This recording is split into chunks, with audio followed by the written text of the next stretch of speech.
Dengue காய்ச்சல் பாதிப்பால் 5 பேர் கோவை அரசு மருத்துவக் கல்லூரி மருத்துவமனையில் அனுமதிக்கப்பட்டிருக்கின்றனர். சாதாரண காய்ச்சலால் பாதிக்கப்பட்டு 95 பேர் அனுமதிக்கப்பட்டுள்ளனர். இதுகுறித்த கூடுதல் விவரங்களை நமது செய்தியாளர் சுஜாதாவிடம் கேட்கலாம். சுஜாதா, கோவையில டெங்கு காய்ச்சல் பாதிப்பு எந்த அளவுக்கு இருக்கு? அது குறித்த விவரங்களை சொல்லுங்க.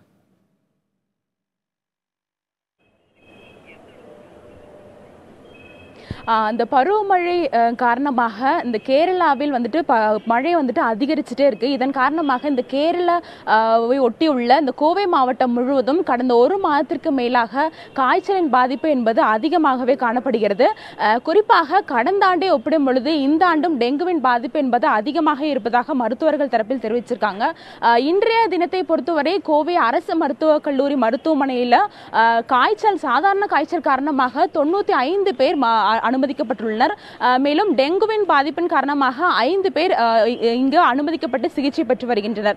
இந்த டெங்கு பாதிப்பு குறித்து பொதுமக்களிடையே விழிப்புணர்வு ஏற்படுத்துவதற்காக சுகாதாரத்துறை சார்பாக பல்வேறு நடவடிக்கைகள் மேற்கொள்ளப்பட்டு வருது.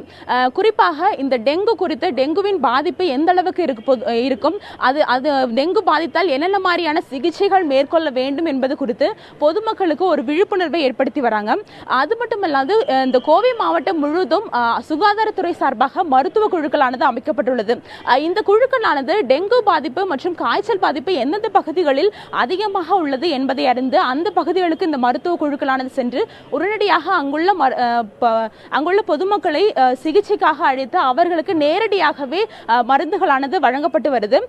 மேலும் அது மட்டுமில்லாது பள்ளிகளிலும் இந்த விழிப்புணர்வை அதிகரிக்கணும் அப்படிங்கிறதுக்காக காய்ச்சல் பாதிப்பு குறித்து பள்ளிகளிலும் ஒரு விழிப்புணர்வு ஏற்படுத்தப்பட்டு வருகிறது.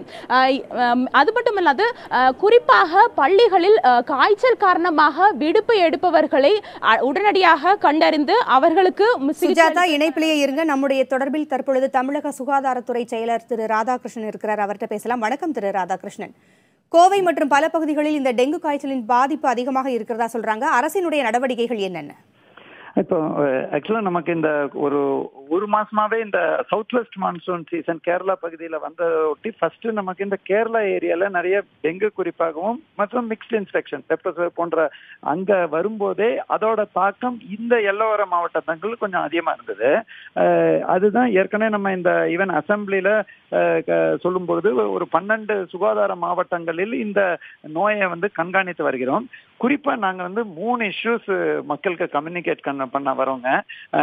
இப்ப நீங்க சொல்ற மாதிரி ஒண்ணு நிறைய ஃபேக் எஸ்எம்எஸ் 2-3 நாட்களில் நிறைய போறது. அது உங்க தொலைக்காட்சி மூலமா நாங்க என்ன சொல்றோம்னா, தயவு செய்து இந்த வாட்ஸ்அப்ல ஃபேக் எஸ்எம்எஸ், குறிப்பா நான் அந்த மாதிரி தகவல் சொல்றேங்க, தட் இந்த மாதிரி தனியார் மருத்துவமனையில ஃபீவர் காய்ச்சல் அனுமதிக்கப்படக்கூடாது, அதே மாதிரி பல ஏரியாக்கள்ல மிக அதிகமாக காய்ச்சல் இருக்கு, அந்த மாதிரி உள்ள தேவையற்ற பீதி ஏற்படும் செய்திகள் வருது. அதை பொதுமக்கள் நம்ப வேண்டாம்.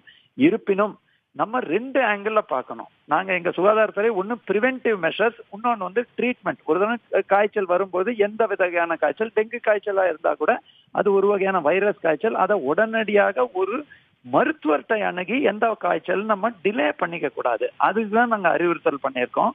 அதே மாதிரி தேவையான மருந்து இருக்கு, ஆனா அப்ரோப்ரியேட் ட்ரீட்மெண்ட். இதுவரைக்கும் சில இறப்புகள் செய்தி வருது பூராவுமே டிலேட் ரெஃபரல்.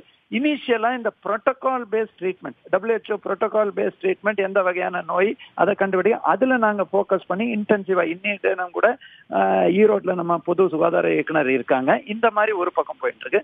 இன்னொரு பக்கம் நாங்க உங்க தொலைக்காட்சியிலையும் பார்த்து அதை நீங்க ரொம்ப எங்களுக்கு உறுதுணையா அந்த டெங்கு நோய் வரக்கூடிய இடங்கள்னுங்கிறது பொதுமக்கள்கிட்ட எங்களோட மீண்டும் மீண்டும் ரிக்வெஸ்ட் என்னன்னா, அவர்கள் வீட்டுக்கு அருகில் உள்ள நல்ல தண்ணீர் சேகரிக்கிற தண்ணியில தான் அது வளர்றது.